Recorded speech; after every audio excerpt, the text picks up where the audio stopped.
Kaya pag natanggal kami, doon na lang kami sa factory yung panggabi. Binirek. Walang Dota doon. Kahit walang Dota. Ba't kaya yung tawa mo, Rex? Dahil wala sumas doon.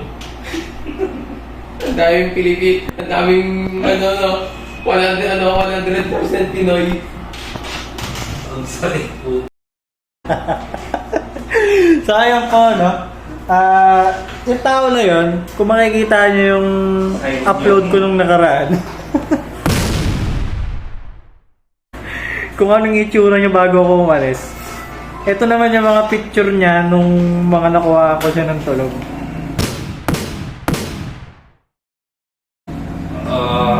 So, ayan lang po yung rason kaya may stiff neck yung tao na yun, no? So, ganun katibay itong mga tao dito. Sumasahod pero nagkaka-stiff neck. Pagkakatawa mo na, Nel. Tapos ito lang naman yung pinagtitripan niya palagi, no? Ang reklamo pa rin dyan po, alam naman yun, biscuit lang. Dapat pinakasya yung mga nagkasama. Ako tinuturo po. Biscuit lang. Biscuit lang. Tapos, nag-chat yung boss namin ngayon. Kasi ang reason nitong mga kaya hindi nakakapag-reply, wala daw internet. So ngayon, nagbigay ng allowance. 150 per cut-off, so 300 yun kada buwan. 150 DB dapat daw. Oh, di ba 150 din? Ano ang ginagawa? Hingi ka pa ng 150 daily. Ang tigas talaga ng leg mo. Papasok ka kung ano yung Eurotex mo. Karumigaw. Yung unan, yung mga folder.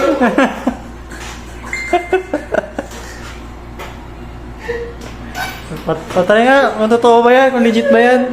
Gago sakit. Oo nga, legit.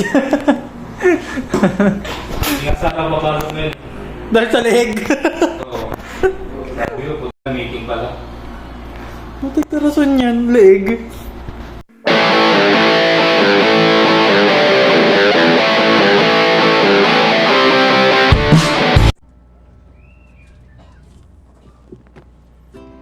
Kamusta sa inyo mga kadugo sa video-video, guitar-guitar, drawing-drawing, at iba pang patungkol sa content creation? May isang katanungan ako noon na gusto ko sanang ibahagi sa inyo. Kahit yung iba sa inyo wala namang pakailam. Ang tanong na yun ay paano ba mag-umpisa? Paano mag-umpisa mag-vlog, magsulat, mag-drawing, kumanta, bumuo ng banda, magnegosyo, magtrabaho, at kung ano pa. Ito yung tanong na kapag titignan mo sa ibabaw ng tinapay, hindi mo talaga alam yung sagot o kung ano man yung mismong palaman. At anong kinalaman ng tinapay? Wala. Kunwari, motivational speaker lang. May mga bad side talaga kapag hindi mo naumpisahan yung mga bagay na gusto mong gawin. At isa na roon ay yung tatamarin ka sa lahat. Pansin mo, isa kasi sa nagbuboost sa ating pagkatao para maging productive ay yung paggawa mo ng mga bagay na gustong gusto mong gawin. Then yung mga bagay na kailangan mong gawin, sisiw na lang sa'yo. At para malaman at sagutin kung ano ang sagot sa tanong na paano mag-umpisa, I would like to promote this book to you. Well, hindi ko siya libro. Binabasang libro ko siya para maisaayos ang mindset ko pagdating sa pag-iinarte. Itong librong ito, Atomic Habits, ay makatutulong sa atin para turuan tayong maiwasang gawin yung mga bad habit natin na nakasanayan para hindi magawa yung mga bagay na gusto nating gawin at yung mga bagay na kailangan nating gawin. Sobrang laki ng naitulong sa akin ng librong ito. Natulungan ako nito maging productive at maging positibo sa bawat araw na dumaraan. Kaya kung ikaw ay may mga hindi magagandang gawain na sumisira para magkaroon ka ng regret sa buhay mo, basahin mo ang librong ito. Ano na yung sagot sa tanong na paano mag-umpisa? Oo na, ito na. Simple lang. Mag-umpisa ka kahit walang plano.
gusto mong magnegosyo, mag-umpisa ka sa komportable ka at kaya mong puhunan.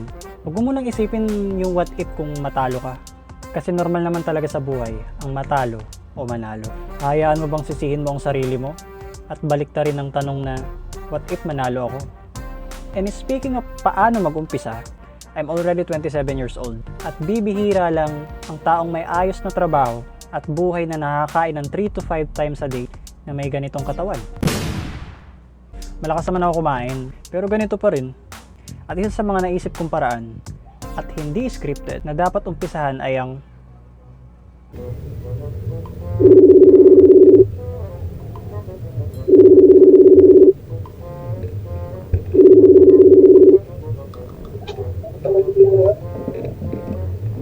Kasama ko na yan, nagawin ko na yan. Pala mo ka. Sa gym ba to? Eh, Gago malapit ka malapit. Pare. Hello! Ah. Meron. Ano pre, nagko-content kasi ako eh. Anong gagawin ko? So kunwari hindi scripted ha. Paano gagawin ko?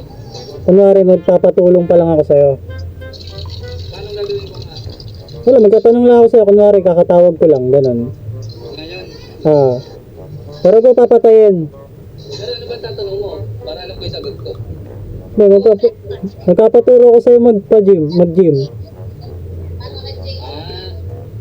Kumbaga ano yung program at saka pwede mong gawin? Sige. Okay. Yun na. Is that 3, 2, 1, action. Pare. Pre, nakita ko kasi yung mga post mo, yung mga my day mo. Yung, Gagawin natin. nakita ko kasi yung yung ganda na ng katawan mo eh. Uy, natatakam. Bala ko sana. Pwede mo naman gawin yun eh. So ba? Magpapaturo sana ako sa'yo eh. Okay lang ba? Oo, may program naman dyan para sa ganyan pare. Para sa mga beginner. Sige. Pag i-set natin one day para matulungan kita. Sige. Mag-chat na lang ako sa'yo pre. Okay, sige. Sige. Thank you. Yun lang. Okay, thank you. Bye-bye.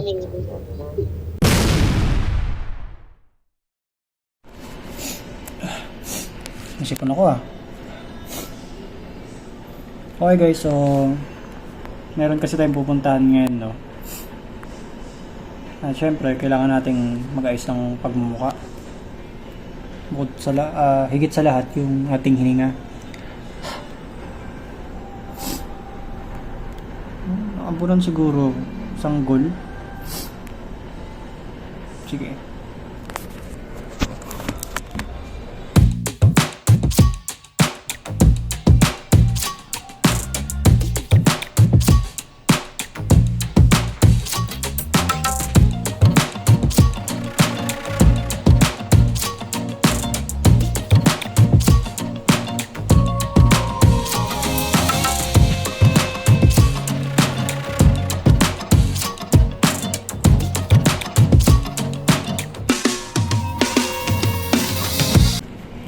Okay, so ayan.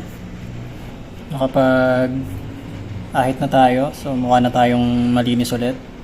Actually, ang pupuntahan kasi natin ngayon isang bagay na sangkot o magiging ambag sa gagawin kong content sa darating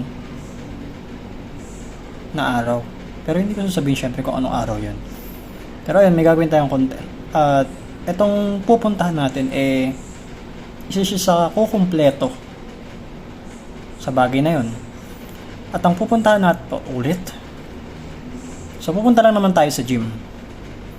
So paalis na tayo ngayon at actually ito yung first gym ko ulit for the almost past years, no. So matagal-tagal na rin ako bago nung huli ako nakapag-gym. So ngayon umpisahan ulit natin, no. At syempre, pag mag-gym kasi kailangan consistency. Tsaka yung dedication mo. Kailangan dedicated ka pagpapasok ka sa ganitong klase ng hobbies o ano man tawag dito. So may tawag dun. Basta kung hindi siya libangan eh. Kapag meron kang gagawing habit, bagong habit, so kailangan dedicated ka. Consistency, syempre. Tsaka ang binibuild mo dito is yung physical and mental wellness mo. So, yun talaga. So, ayun, palis na tayo. Pira. Pa natali yung sintas ko. Aalis na lang eh. Hindi ko pa natali. Sige, tali natin. Game na?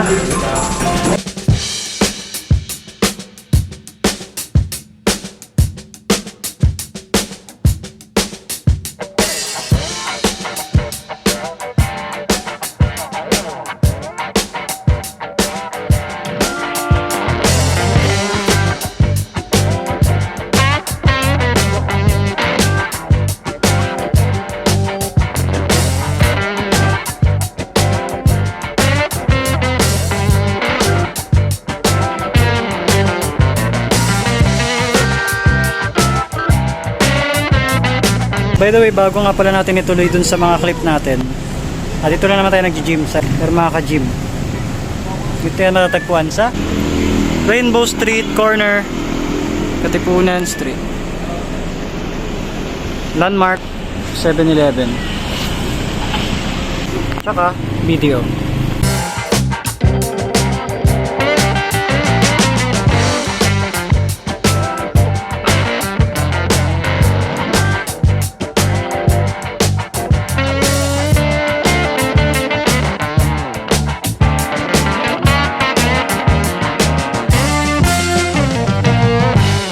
Ayoko na. Okay na, may content na ako. Yun na yun, last na gym ko na to.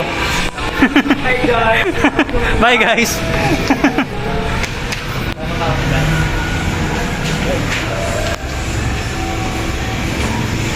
Ayan, mamaalam na ako guys sa Hermaka Gym. Ito na yung last day ko. Nagano lang ako, nag-content lang talaga ako. At syempre, para hindi matuloy yung pagsisisi sa huli, hindi lang dapat umpisa ng isang bagay. Dapat itong ituloy-tuloy hanggat hindi mo nakukuha ang resultang gusto mong makuha. Mapanegosyo man, sa pagsusulat ng kwento o kanta, paggawa ng content, o maski sa pag-workout. Having a consistent mindset is the greatest talent and gift of all. Saan galing yung saying na sinabi ko na naman? Wala. Trying hard na motivational speaker nga. So kung maaalala nyo na yung isa sa problema ko bilang isang content creator ay ang kawalan ng consistency. Puro umpisa, maski maliit o malalaking bagay man, hindi ko talagang ugali na tumapos.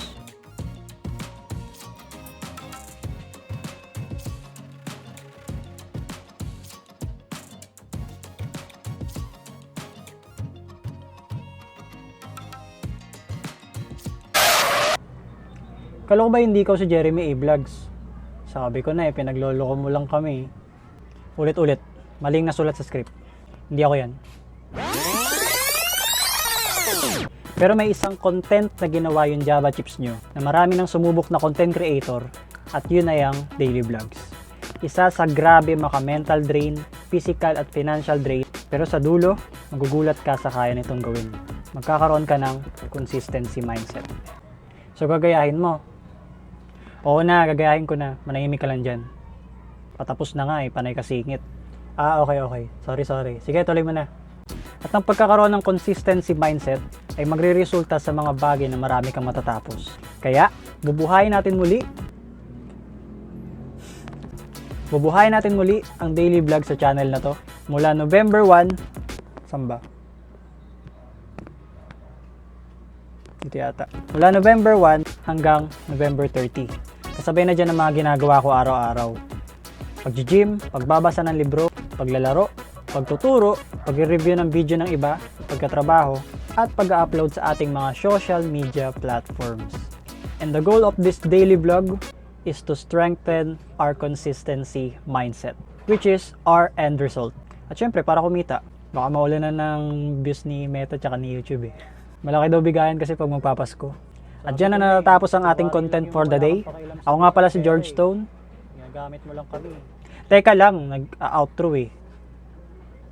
Sabat ng sabat, pambihira. Okay, sige, outro ka na. Ako nga pala si George Stone, ang iyong kadugo sa musika, sining, at paggawa ng iba pang mga content. Hanggang sa muli. Adios. Limit where it needs to be. I work blind, got vision I don't need to see. I'm picking mind over matter, I believe in me. I need to find more hours in the day to breathe. Need to find more power in the way I be. And when my mind turns sour with the painful scenes, I need to scream out loud, I can't stop me. Kay Jeremy yung adios na yun, di ba? Bawal ba? Hindi naman siya may-ari ng salita na yun eh. Kahit na, sabi mo hindi ikaw siya eh. Dapat iba. Baka naman ikaw siya. Bakit ba kasi nangingialam ka? Ikaw nga ayaw mong magpakita eh. At least hindi nanggagaya ng content.